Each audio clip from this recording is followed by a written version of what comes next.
Hey everyone, welcome to the Entertain Verse podcast. This is Andre, and today I'm going to talk about two trailers that dropped over the past couple of days. The first one is going to be about Tron Ares. Tron Ares is the long awaited sequel to Tron Legacy that came out back in 2010. Um, Unfortunately, the majority of the cast from that movie will not be in it. Sadly, that's my only big gripe. But Jeff Bridges will be back as Kevin Flynn, the main protagonist from the first two films, and I'd like to do a quick watch along with it of the trailer just to get um, some quick thoughts on it. Hold on 1 second.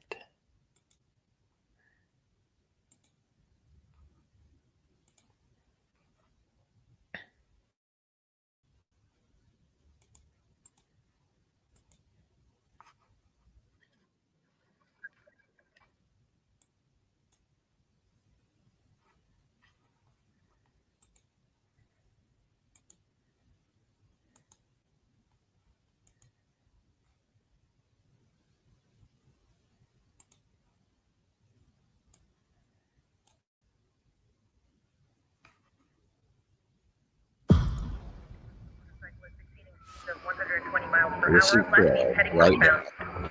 Unit 12, acknowledging dispatch, already in pursuit.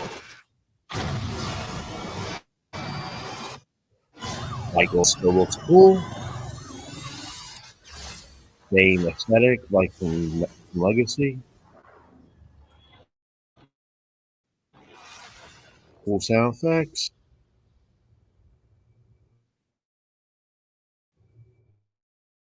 I'm looking for something. You can hear Jared Leto. Something I do not. Ooh. Gillian Anderson. Ex-house guy.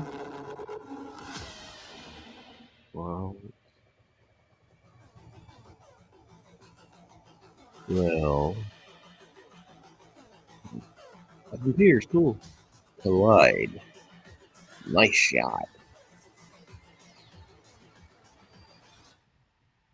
Ready?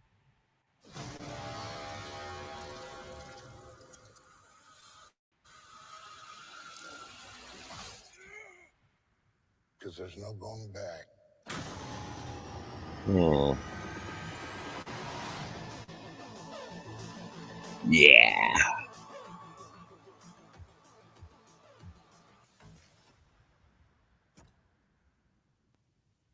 Okay. That was a great trailer. Teaser, that is.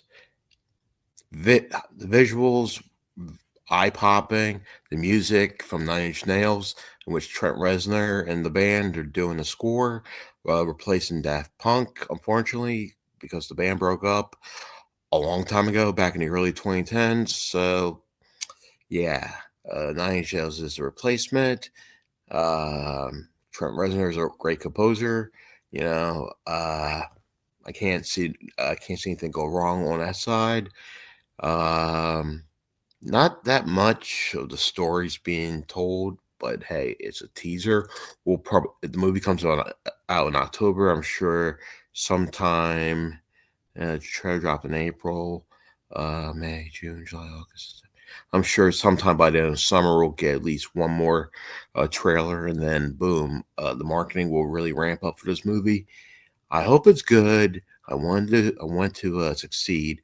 I'm a fan of, well, a casual fan, but not a huge diehard fan of Tron. The first one, it's hard to get through, but Legacy I really enjoyed. It was setting up to be something greater, but Disney decided to go in a different direction. Of course, there were changes behind the scenes. Of course, during the 2010s, Disney was all in with the Marvel Cinematic Universe. Star Wars, of course, the animations and the live action remakes. They were all in for that throughout 2010, so that would explain why Tron was on the back burner for a very, very long time. Highly annoying that Disney should at least threw her out and threw her out back in the 2010s. The follow up to the Legacy, not wait like 15 years. It's annoying. It really is. But on one hand, it's nice to see Bridges back as Flynn. Even though his character was killed off, we'll have to see what happens there. Um, Unfortunately, the rest of the cast they're not in it unless if there's a like a little hidden cameo, like top secret cameo that that was shot and keeping it on the down low until the movie comes out. But we'll see because apparently at the end of the movie um, of Legacy, the son Sam took over Flint Industries. So well, I don't know. Anyway, next we'll get to uh, the Mission Impossible: The Final Reckoning trailer.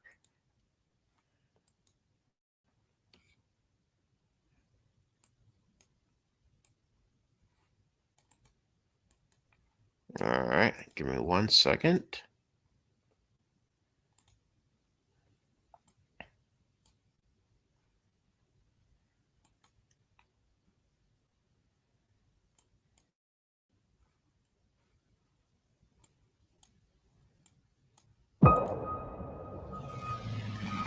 This can't all be true.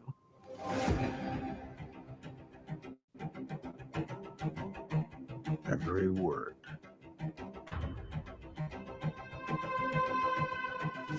CIA Black Vault break-in. That's My reading callback is to the correct. original. The Kremlin bombing. In Was fairness, the Clark bomb was wrong? actually meant to kill him. He gassed a security briefing. The last movie, Dead Reckoning. That was just 2 months ago. I just like the This explains the callbacks. handcuffs. It's still not clear why he's here. If we want to bring the world back from the brink, we have to deal with him. Should he choose to accept? Smart people on every side are close to panicking. What exactly is your plan?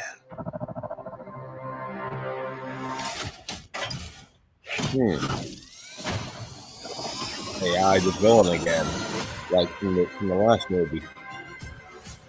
Your team has been betrayed, Ethan. All your secrets compromised.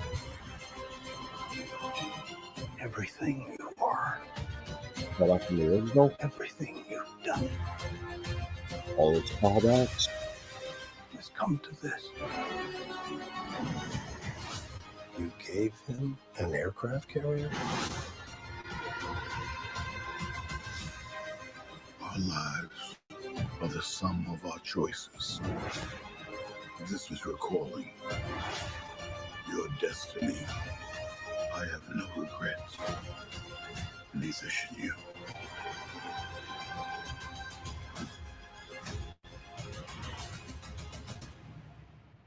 I need you to trust me. One last time.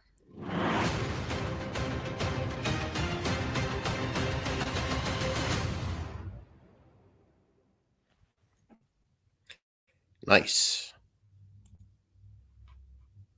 Okay, that was a really good trailer. Mission Impossible: The Final Reckoning. The second part of Dead Reckoning will be out Memorial Day weekend in like 6 weeks. Marketing started to ramp up for this movie. Can't I'm actually very excited. I was a fan. I'm a Mission Impossible fan. I've been a fan of those movies ever since uh, the mid '90s when the first one came out, and of course we begin like a different installment every 4 to 5 years. Of course, the last two, Dead Reckoning and The Final Reckoning, it was reported, of course, this was filmed back to back, but the whole COVID crisis got in the way. And then, of course, later on, there was the writer actor strikes of 2023. It was a huge mess for Tom Cruise to get that done. And like you could tell, he aged slightly between Dead Reckoning and the Final Reckoning. Of course, he's like 61, 62 years old now. It's amazing that he's in great shape and still doing all these crazy stunts. But, I just cannot wait to see the conclusion of Ethan Hunt's 30-year story. I just can't believe this. I still can't believe it. This franchise, based on the TV show, Tom Cruise uh, brought it to silver screen and became a juggernaut franchise. I like to be honest, with my personal opinion, uh, the franchise really got went into high gear after Ghost Protocol, and then there was the fifth movie, Rogue Nation. What was it? Rogue Nation, Fallout, Dead Reckoning, and now the Final Reckoning. I mean, of course, you know, the you know the highlight of each movie is Tom Cruise doing stunts. Everybody thinking this guy really lost his mind.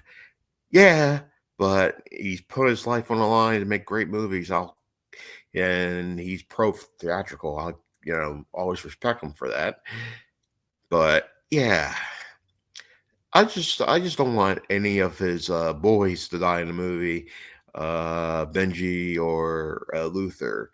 And it's kind of nice, for like more recent movies. He has like a consistent team in which um, I think like my main gripe with like the earlier ones, it was just Tom Cruise constantly switching people out, other than Luther, Ving Rhames' character.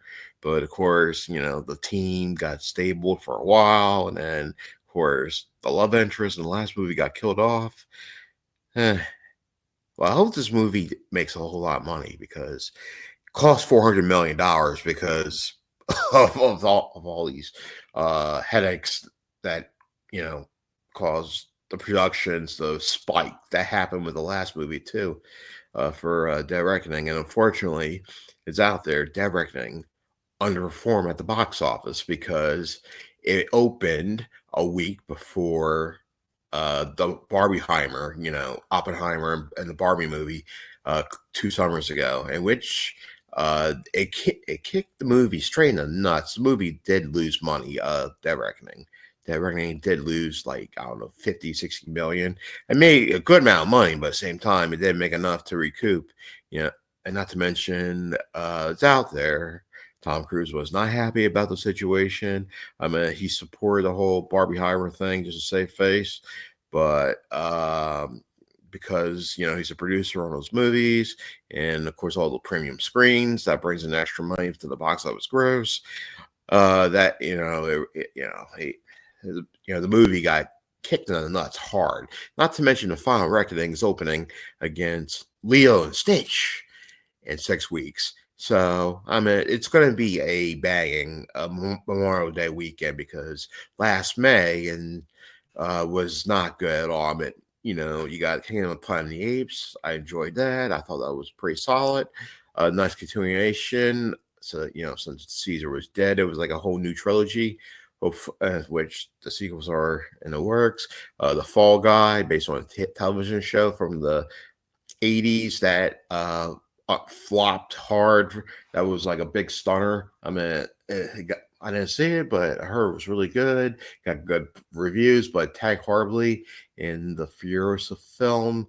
The Furiosa prequel to Mad Max that opened Memorial Day weekend, and that bombed hard.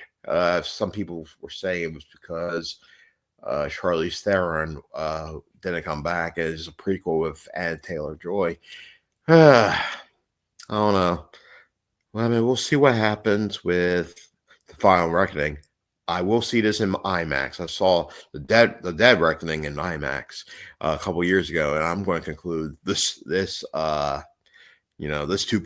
in IMAX, the millimeter at the Regal in Cambridge, Pennsylvania. My spot for IMAX is for the 70 millimeter. All right, this is it for tonight. I'm about to head out. I do these reviews as much as I can. I'm a very busy person, so I'll try to throw in as much news or trailers as much as I can. All right, I'm going to end this tonight. This is Andre at the Entertain Verse podcast. Y'all have a great night.